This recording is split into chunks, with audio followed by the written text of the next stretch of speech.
I'm going to advance the slides for you because I can't use the clicker because it's a PDF. So just go ahead and let me know and I'll put forward for you. Thank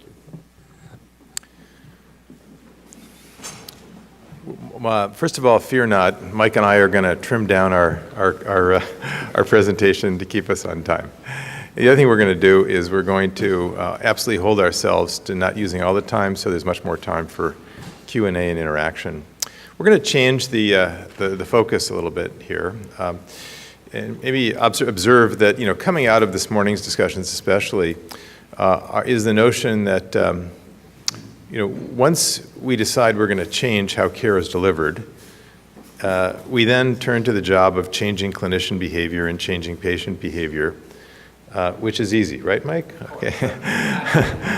And so we thought we'd spend a little time sort of just talking about what we know, both within an organization where the doctors all work for the same entity, Southern California Permanente Medical Group, and a second initiative that tried to change both clinician behavior and patient behavior in the wild west of California's diffuse delivery system, where very few doctors had any direct allegiance to those who were trying to make the change. We'll start out with the more favorable case, which is the Southern California Permanente Medical Group case. And Mike? So, I hope we have my slides coming up. I can talk about Stanford, but I might not get it exactly right.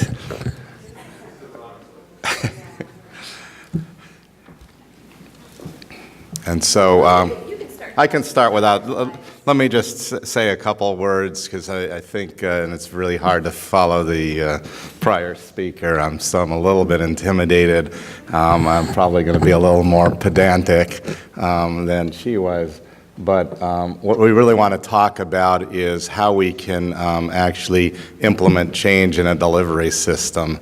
And I think part of that is physician behavior, but part of that, as you'll see, is patient behavior, and part of that is the system. And I'm a big systems believer, that if we create the right systems, we'll get the right outcomes. So how do I do this? Do I advance the slides, or am I completely powerless here? I'm completely dependent on Amanda and Liz, so whatever they Okay, so that's the title slide, and then I can go to the next slide. Or wow, this is cool. Now I'm in control. I feel good again.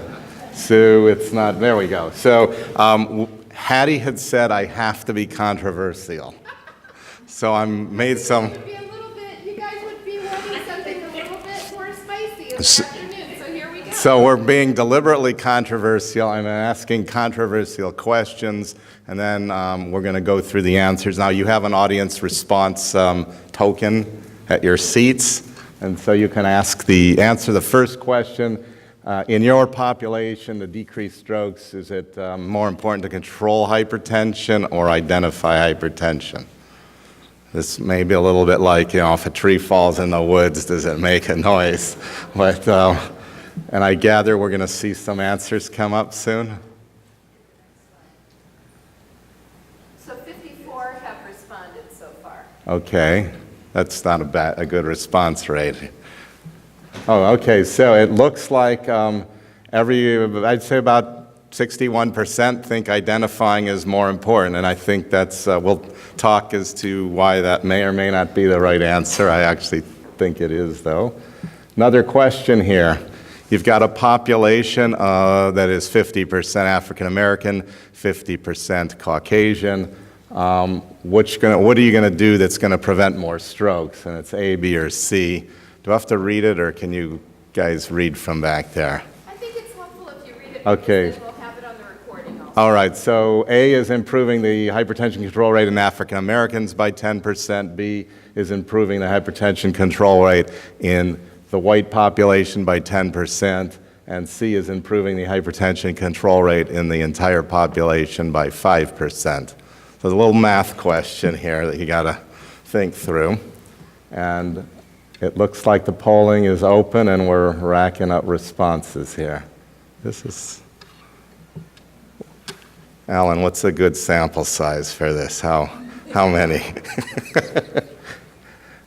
Is that enough? All right. So we got 68% with the African Americans, increasing that, a few other people.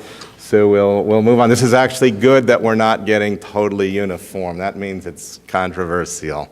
The more last question here is about the Right Care Initiative. And as you know, trying to reduce strokes and morbidity and cardiovascular disease and morbidity, the things we measure, and I want to clear the wording here, what actually gets measured and shown in our meetings is typically hypertension control rates, A1C control rates, use of statins, or in the past, LDL. So what important factors are missing that we're not measuring? And your choices are identification of hypertension as compared to control rates, smoking cessation, weight management, patient education, or all of the above. So you're getting a little faster in your responses. This is good. I guess practice helps.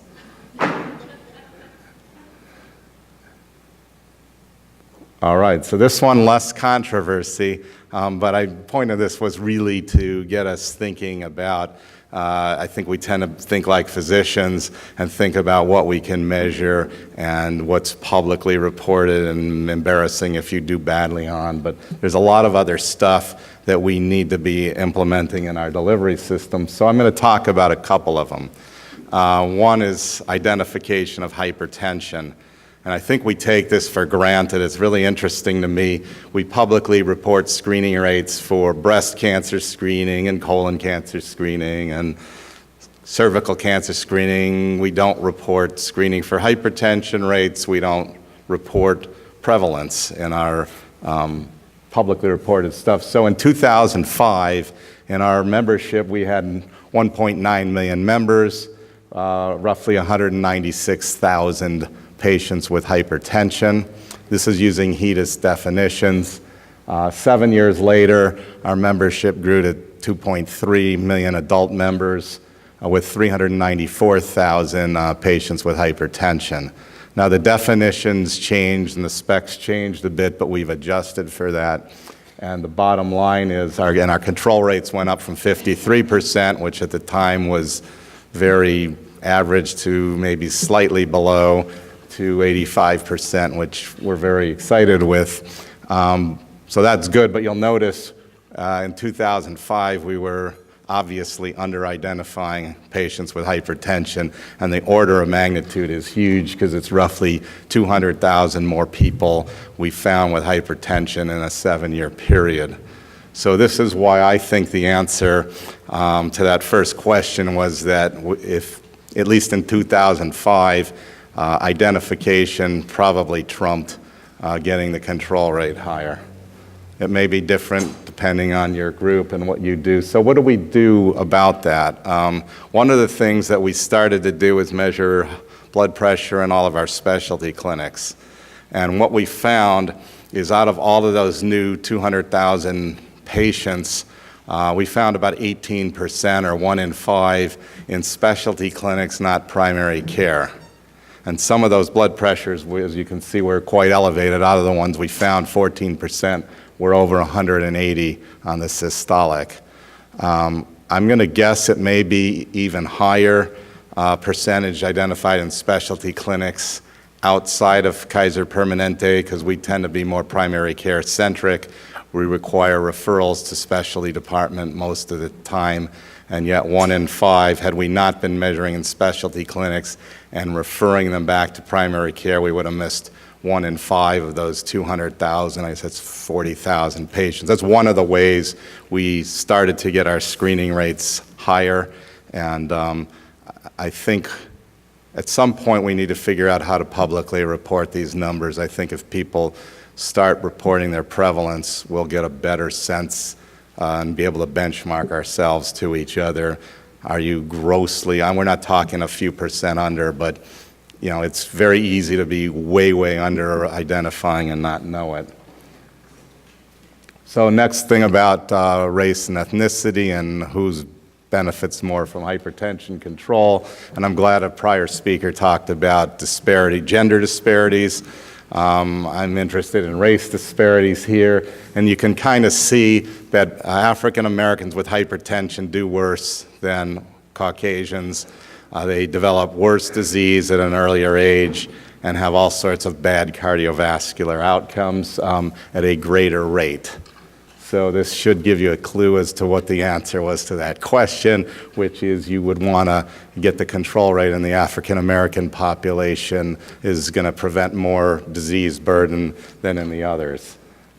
This happens to be a slide that I borrowed from our hypertension champion, who borrowed it from Northern California, Kaiser. And what you see is stroke rates over time, unfortunately, only goes to 2008. But if you're over 85, the good news is there's no health disparities by race. It actually kind of makes sense if you live that long. But what's interesting in the 65 to 84, which is the big age range for these things, there's actually a downward trend. I'd like to think consistent with better care. But in the younger age ranges, in African Americans, particularly under 44, stroke was going up. And so when we start to look at disparities, we need to really break it down not only by race, but by age as well. And we got to update these numbers. I think with our control rates that I showed you on hypertension, we should be seeing some big drops in stroke. What's interesting, we're starting to measure our hypertension control rates by race because of what I said. What you'll see here is the top line is the rate for Caucasians, the bottom line for African Americans. We started out in early 14 with about a 4.5% disparity or difference. It narrowed down to 3.4%, and the reason why it broadened again is JNC 8 decided to change the rules on us, and that somehow increased our disparity. But once it did, it's actually starting to narrow again. We're down to about 3.5%. And I think this is work, again, that folks should start to think about seriously. This is one of the ways we do it. There's a fairly rigid, it's not rigid, it's flexibly rigid titration program where meds are titrated in certain orders. We've divided the group up into different buckets. Surprisingly, there's a fair amount of people not on any thiazides at all. Once they get on thiazides, we make sure they're on maximal doses, which is the other bucket on the left. And then lastly, for people on 3 drugs, they get spironolactone if they're still out of control. Combined with this, we've done a lot of education around culturally sensitive language. This population is less trustful of physicians, less compliant with their medications, and we've done a lot of training on that. So that is another area we're working on. Last thing, and I'm going to just mention it, we're working with Cedars-Sinai on outreaching and being in the barber shops in African American communities, measuring blood pressure there. If it's high, it gets put into our system and titrated over the phone or remotely, or even in clinics with pharmacists. Don't have any results here. We just started, but anecdotally, we're finding a lot of hypertension and we're getting it treated. And people see their barber more often than their doctor. So just think about that for a minute.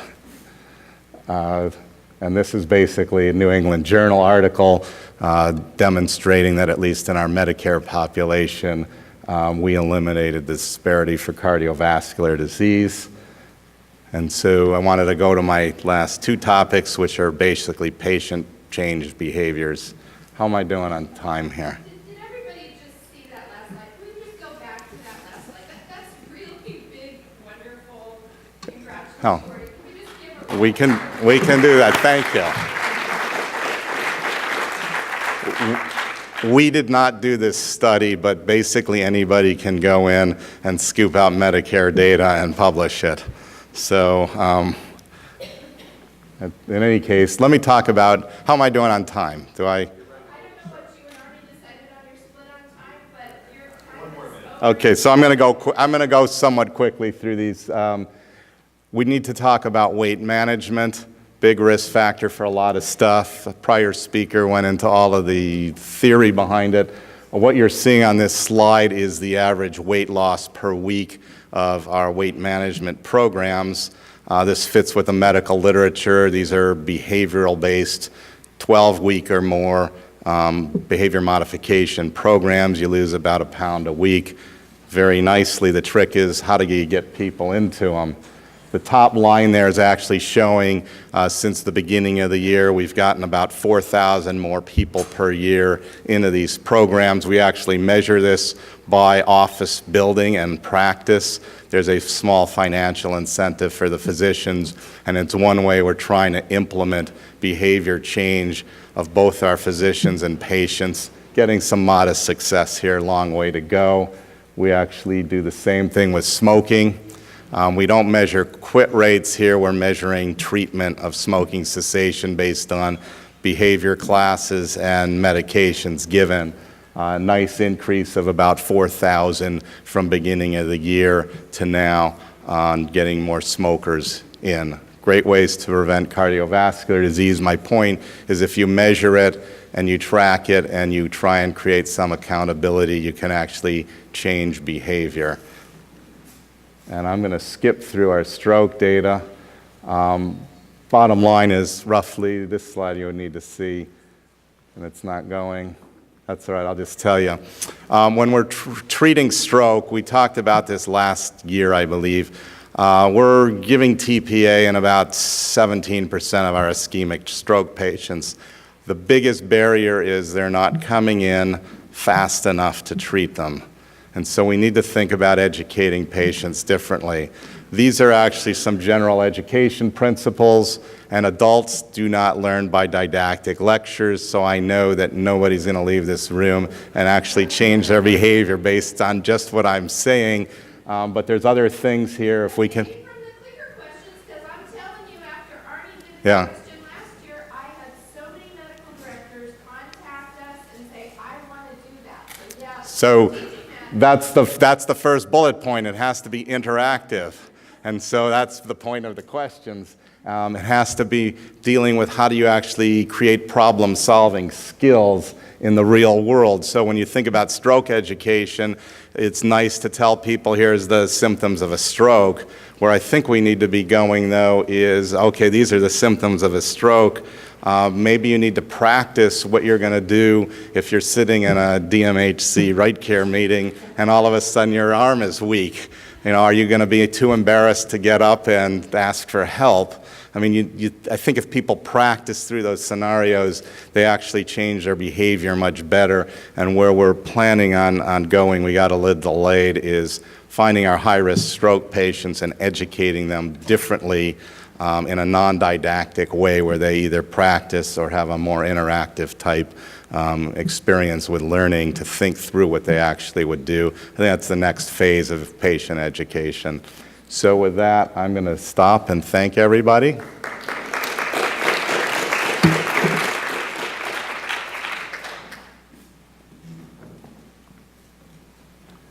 Well, at an earlier phase of my career, I got to spend almost 3 years full-time working with performance improvement folks at Northern California Permanente, and I went in thinking, boy, I would really envy the job of people like Mike and Phil Madvig, because these doctors all work for the same organization. You just tell them what the new plan is, and they do it, right? The Marines, and this is very, very hard work. Even more challenging is obviously changing a behavior across a lot of diffuse medical groups in a state, and I'm going to discuss briefly an experiment that's unfolded not exclusively but primarily in California over the last 3 years. In essence, it was a test of a new approach to care delivery. The essence of it was to essentially say maybe analogous to what happened in inpatient care about in the 1950s, might make sense to use a risk stratifier, a risk stratifier to identify people who are likely to get into a lot of health trouble over the next year, and actually treat them as a class, not by diagnosis, but as a whole class, substantially differently. And without going into the details, the essence of this new, we call it care delivery model. By the way, the initial name for it was Ambulatory Care ICU, AICU, was it had three components, and I don't have time to go into detail, but the one that was probably the most significant and which we tested most substantially here in California was essentially saying, really much in keeping with Mike's last slide, is, simply telling adults what to do doesn't seem to be a winning strategy. And so we used a theory-grounded intervention called motivational interviewing, which many of you have heard about over the last 5 years, and said, let's try to take a relatively subtle form of clinical team behavior and see if we can rapidly roll it out across a lot of different medical groups in the state of California. And obviously at the other end of that is a thesis as to, that patients that they will fundamentally change their ability and willingness to do the things that if only they would do, could make an enormous difference in whether they do or do not get into a health crisis. So we now in the course of doing, by the way, so in the course of doing this, how do we get the resources to roll this out across a lot of different medical groups? Well, we applied for a CMMI Innovation Grant. Go back. we were successful in winning it, and that's what provided the resources to roll this out, get the training done. But the good news is we had a lot of cooperation and support from California's medical groups serving the managed care industry. About 2/3 of the enrollees in this experiment were Medicare Advantage. 1/3 were Medicare fee-for-service, some in an ACO program, some not. That essentially was the profile. And so patients whose risk stratification suggested they get into trouble, they were invited in, and then we sort of ran the experiment and then began to measure results. But before I share with you the results, I thought I'd just, Hattie wants me to show you some multiple choice questions, so let's do that first. Okay. So, first of all, this is the second question, but that's okay. No, don't change it. Go, save it. As you're probably aware, in fact, it's better if we skip the first question for purposes of time, so leave it. So, as you're probably aware, between 2000 and 2010, a lot of people came to CMS and said, there's a new administration, Bill Clinton's gone, George Bush is in. You want to save money on Medicare and improve quality, just give us a little flexibility here. And some of them were from the disease management industry, and some were organized healthcare systems, and some had information technology solutions. There was a lot of different theories as to what would really keep a lot of Medicare patients out of expensive health trouble. And they said, by the way, would you please write us a large check, Uncle Sam, so we can do this? And Uncle Sam was tough in these days, and what he said was, yeah, but if you don't hit the targets, you're going to have to pay us back. And actually, a number of these organizations went into Chapter 11, as a result of that. But that was the deal, and then methodically, impact on cost and quality was measured. So here's your first and only question, and I won't read it to you, but we'll give you a few minutes to think about it. So these are smart entrepreneurial Americans who had a better idea. They'd read Ed Wagner's research, and they said, okay, we're going to now put this to work for you. Has the voting begun? Yes, okay. How? Let me know when we're ready to wrap it up.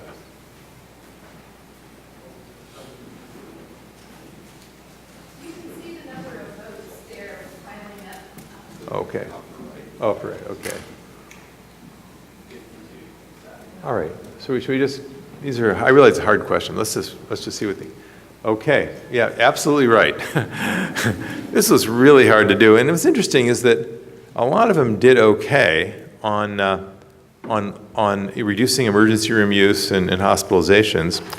But what was interesting is that the vast majority of those that actually moved the needle on ER use and hospitalization ended up spending so much money, trying to prevent it, that they didn't save money net. So it was not a happy story.